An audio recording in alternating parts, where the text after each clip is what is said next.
menggali informasi dari sumber-sumber belajar itu. Ya. Lebih leluasa mereka mengembangkan. Karena ada di dalam sumber belajar ada di dalam sana. Jadi keberhasilan kami meningkatnya KKM, ya, indikator keberhasilan dari kita setelah sumber belajar itu keberhasilan kelas. Tapi yang bisa langsung ke sekolah itu langsung. Nah, kalau ke kelas langsung ke sekolah. Jadi itu contohnya.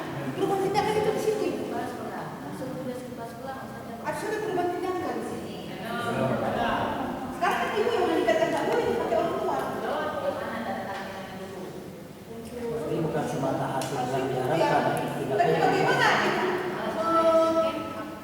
mengolah tindakan-tindakan itu? Misalnya strateginya apa? Jawab oh yang sebelah itu aja narasumbernya. Jawab yang ada di dalam kelas.